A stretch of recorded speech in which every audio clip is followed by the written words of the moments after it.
The fluorescent lights in the trauma bay buzzed overhead as I pressed gauze against the gushing wound on the soldier's thigh. Blood soaked through my gloves, warm and relentless. The monitors screamed their warnings, blood pressure dropping, heart rate climbing. I'd seen this pattern 100 times before, in places far from the sterile Virginia hospital, in dusty field tents where the smell of gunpowder mixed with antiseptic. "We need to clamp the femoral artery now," I said, my voice steady despite the chaos. "He's got a proximal bleed. Standard tourniquet won't hold." Dr. Richard Brennan, the chief trauma surgeon, didn't even look up from the chest x-ray. "I'll decide the protocol, nurse." The way he said nurse dripped with contempt, like I was suggesting we consult a janitor. 2 residents exchanged glances. I felt my jaw tighten. The patient, navy uniform, tactical gear still strapped to his vest, was coding right in front of us. "Doctor, his pressure's 60/40. I pressed. "If we don't—" "She's just a nurse," Brennan announced to the room, loud enough for everyone to hear. The words hit like a slap. Humiliation burned up my neck as the other staff went silent. I'd spent 3 years in the ER, kept my head down, never challenged anyone. That was the deal I'd made with myself when I fled my old life. Stay invisible. Stay safe. Never let anyone know what I used to be. But this soldier was dying. I grabbed the scalpel from the tray, muscle memory taking over, and made a precise incision above the wound site. Brennan's head snapped toward me. "What the hell do you think you're—" "Femoral cut down," I said, my hands moving with the practiced efficiency of someone who'd performed this procedure in far worse conditions. Blood welled up, but I found the artery in seconds, clamped it. The monitors stabilized. Brennan's face went purple. "You just assaulted a patient." "Security." The soldier's eyes fluttered open. Through the oxygen mask, through the pain meds flooding his system, he stared directly at me. His lips moved. I leaned closer, my heart suddenly hammering for reasons that had nothing to do with the medical emergency. "Doc!" His voice was barely a whisper, rough as gravel. "Doc Callahan." The room tilted. That name I'd buried 5 years ago along with my medical license, my commission, my entire identity. No one here knew that name. No one in this hospital, this city, this civilian life I'd built from scratch knew I'd ever been anything but Sarah Mitchell RN. Brennan grabbed my shoulder. "What did he just call you?" I couldn't breathe. The soldier's hand found mine, his grip weak, but unmistakable. His eyes held recognition, gratitude, and something else, knowledge. He knew exactly who I was. "Jake!" The name escaped before I could stop it. Jake Morrison. I'd last seen him on a medevac helicopter in Kandahar, his leg shredded by an IED, screaming as we fought to save him. That was 6 months before everything fell apart. Before the incident that ended my career. Before I became someone else. "You two know each other?" Brennan demanded. The other nurses were staring now. The residents had stopped working entirely. Jake's vital signs were improving, but mine felt like they were crashing. My carefully constructed walls were crumbling, brick by brick. We. There was no good answer. Anything I said would unravel everything. Dr. Chun, one of the senior residents, picked up Jake's chart. "Patient is Lieutenant Jacob Morrison, Navy SEAL, multiple GSWs from a training accident at Little Creek. Next of kin." She paused, reading something that made her eyebrows rise. His emergency contact lists a Dr. Sarah Callahan, former military surgeon, last known Assignment Joint Special Operations Command. The silence in the trauma bay was deafening.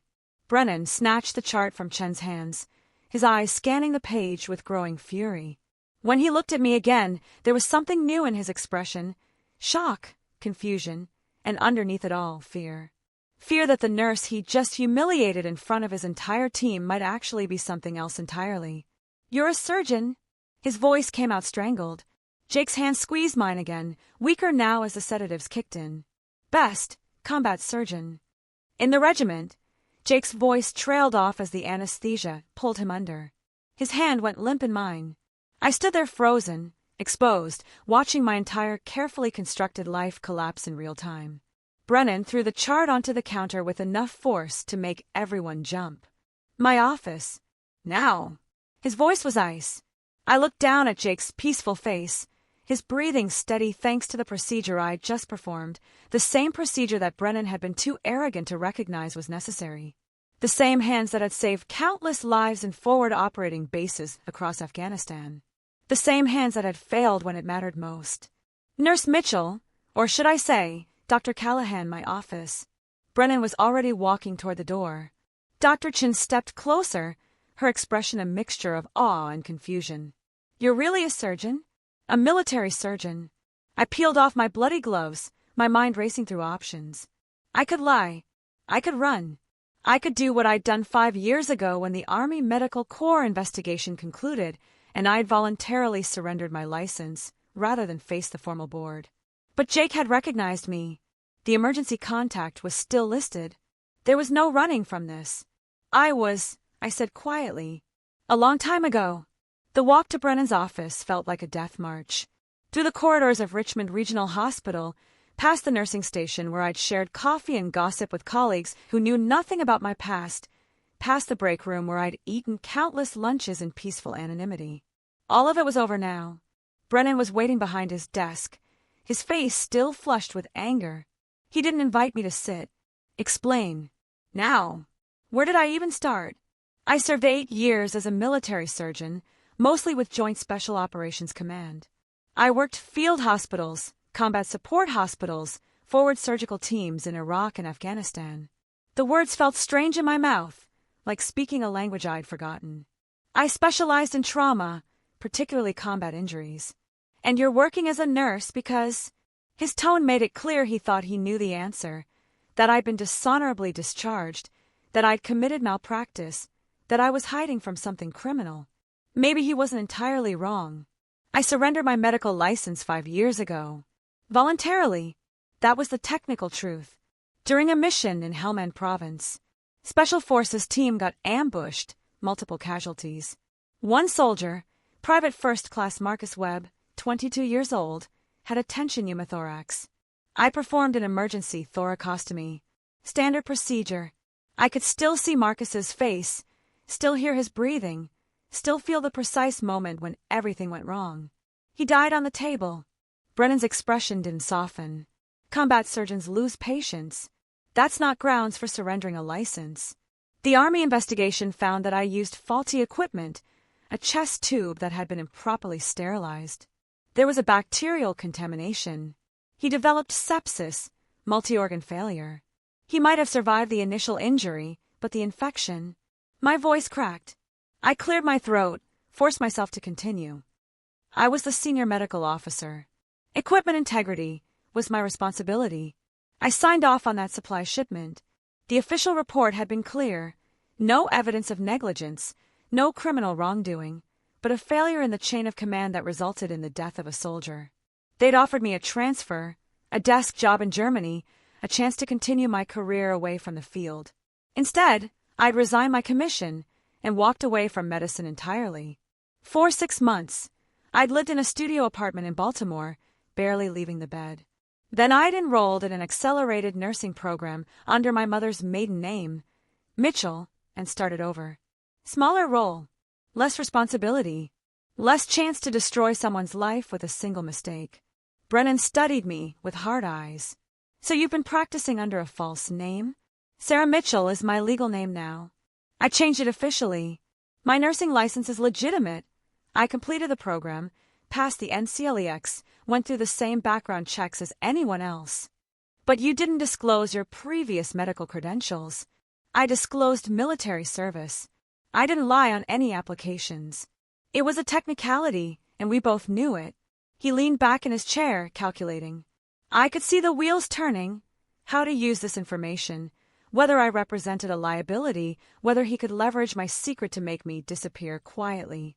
That soldier downstairs, Morrison, he served with you? Different unit, but yes. I treated him for an IED injury in 2019. I didn't know he was in Virginia. I haven't had contact with anyone from my military service since I left. Brennan tapped his fingers on the desk. Here's what's going to happen. You're suspended, effective immediately, pending an administrative review. HR will want your full service records, documentation of your name change, and a formal statement about why you concealed your background. Suspended. My chest tightened. This job was all I had. I saved that man's life today. The procedure I performed was outside your scope of practice as a registered nurse, Brennan finished. You performed a surgical intervention without authorization. That's grounds for immediate termination, possibly legal action. My hands clenched at my sides. So I should have let him bleed out to protect hospital politics?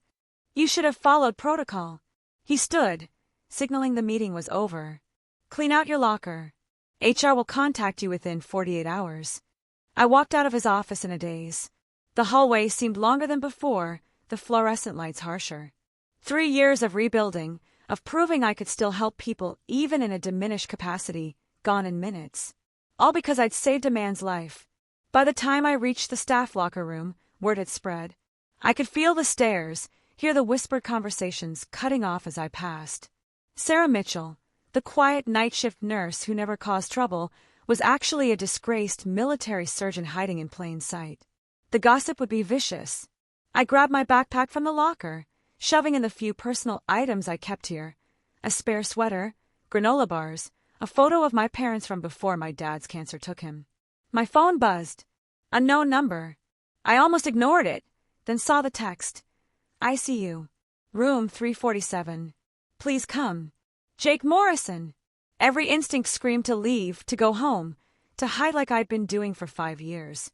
But Jake had recognized me, had my old name as his emergency contact, knew things about my past that could either destroy me further or what? Save me? That seemed unlikely. I took the elevator to the ICU, my heart pounding with each ascending floor. Room 347 was at the end of a corridor, past the nurse's station where staff I'd worked alongside for years now watched me with new eyes. Jake was awake, propped up on pillows, for lines running into both arms. His face was pale but alert. The moment he saw me, he smiled, the same cocky grin I remembered from Afghanistan, though now it was edged with pain and exhaustion. Doc Callahan.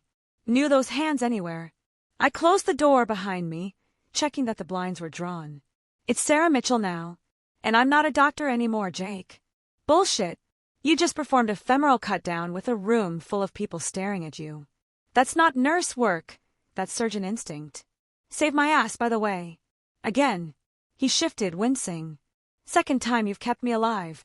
I pulled a chair close to his bed, keeping my voice low. Why do you still have me listed as your emergency contact? I left the service 5 years ago. I changed my name.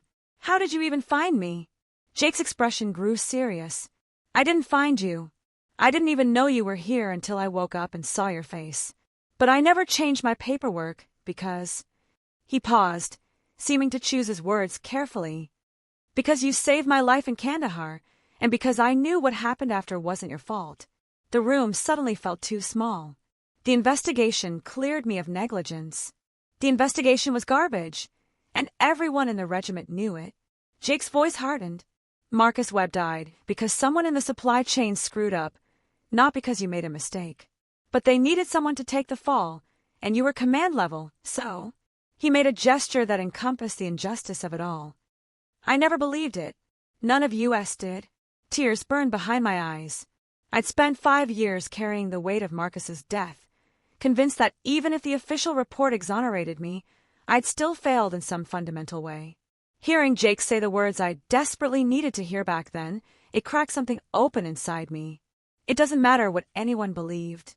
Marcus is still dead? Yeah, he is. And that's tragic. But you didn't kill him. Jake reached out, his hand finding mine, just like in the trauma bay.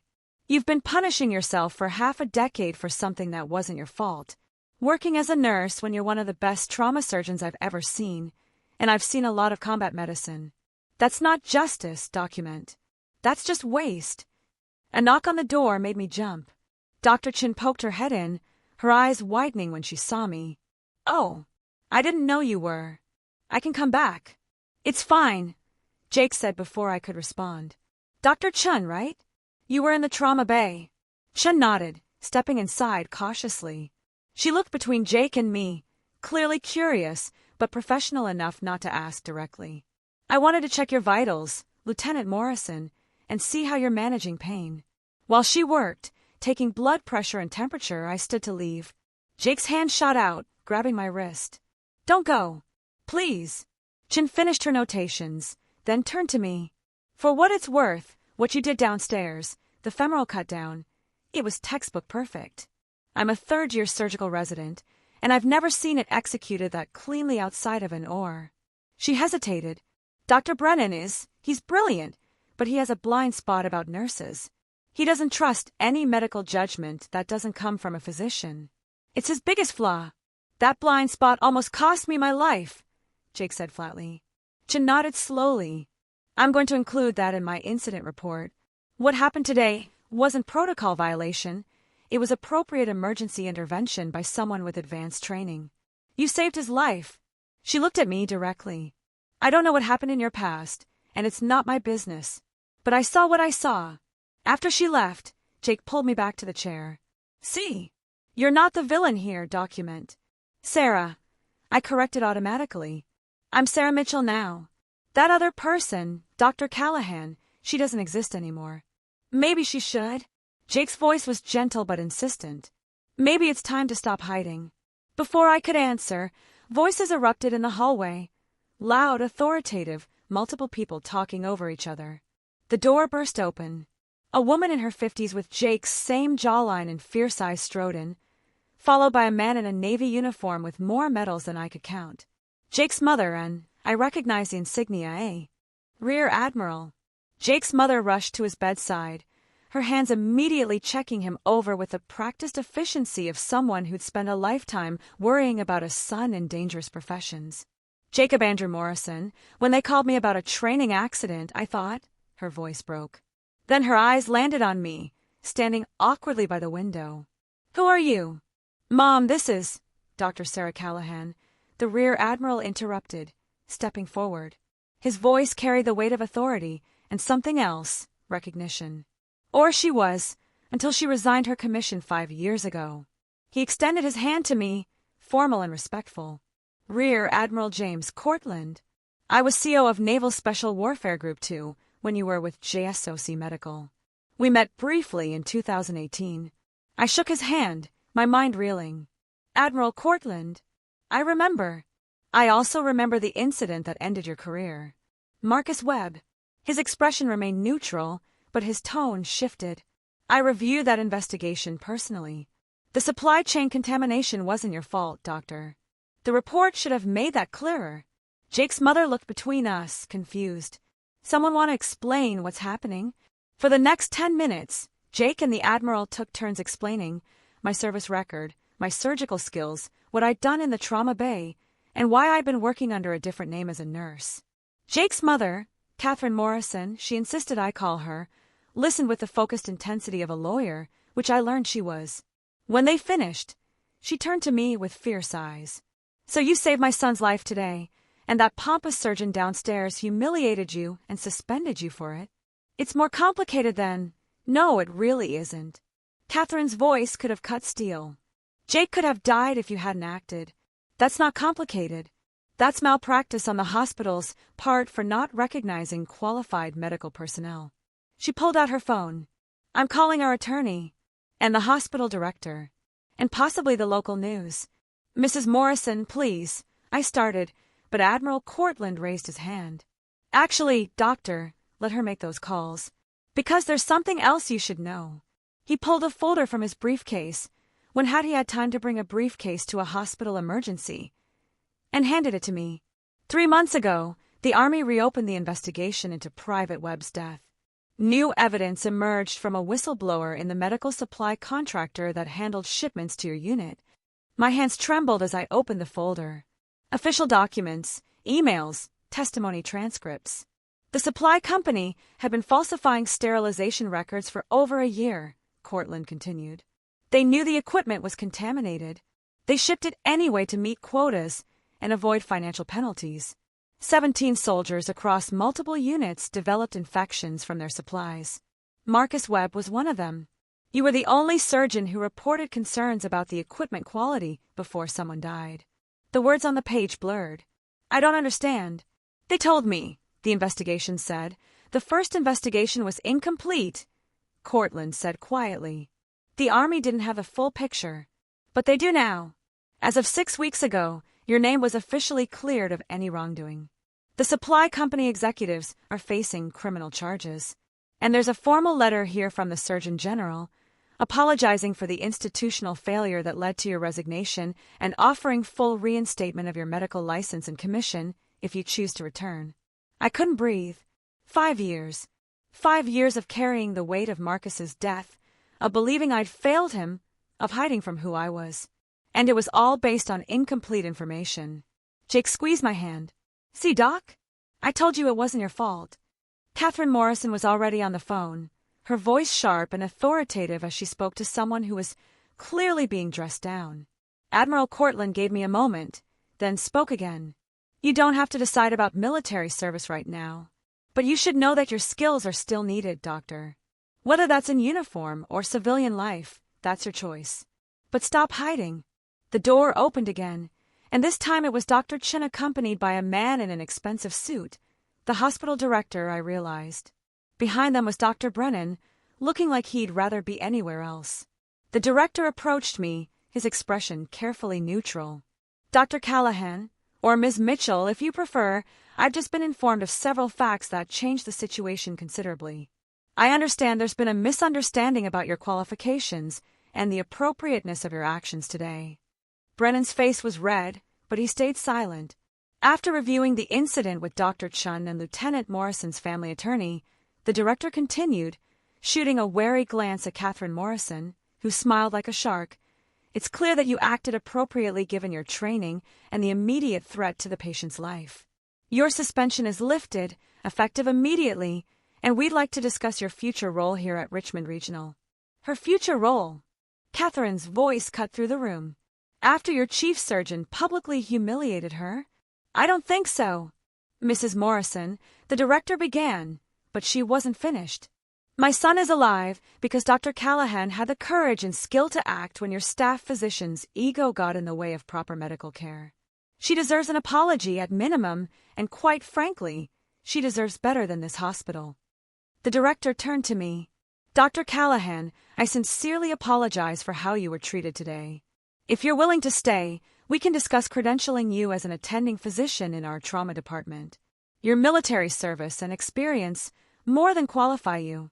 I looked around the room, at Jake, alive and grinning despite his injuries, at Catherine Morrison, a fierce advocate I'd just met, at Admiral Cortland, offering me a path back to who I used to be, at Dr. Chun, whose respect felt genuine, even at Dr. Brennan, whose humiliation was almost painful to witness.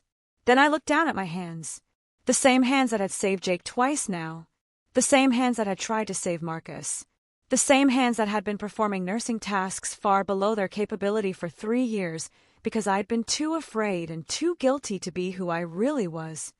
I need time, I said finally, to process all of this.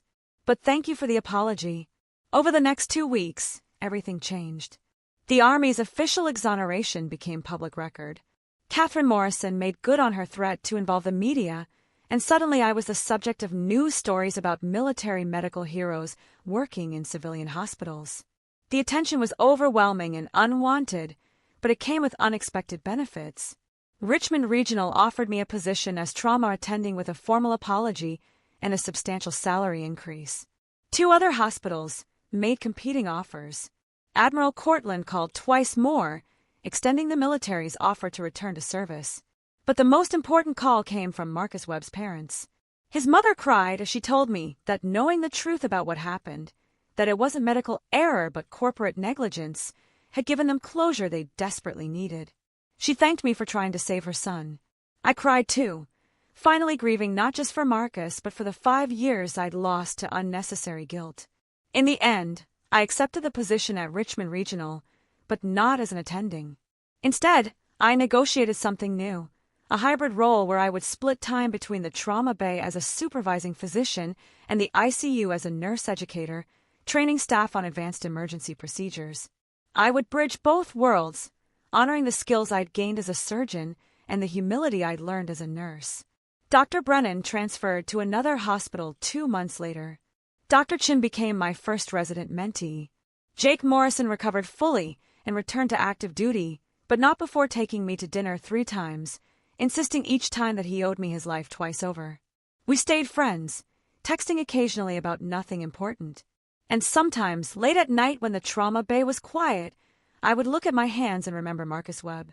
I would remember every soldier I'd saved and every one I couldn't.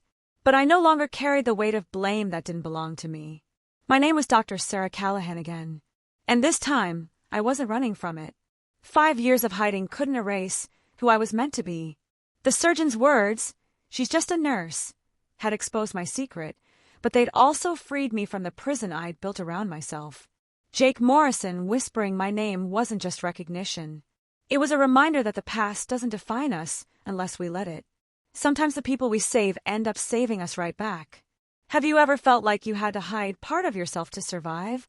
Have you experienced injustice that made you question your worth? Drop your story in the comments below. I'd love to hear how you found your way back. And if this story moved you, please hit that subscribe button. Sometimes we all need reminding that our mistakes don't define us, but our courage does.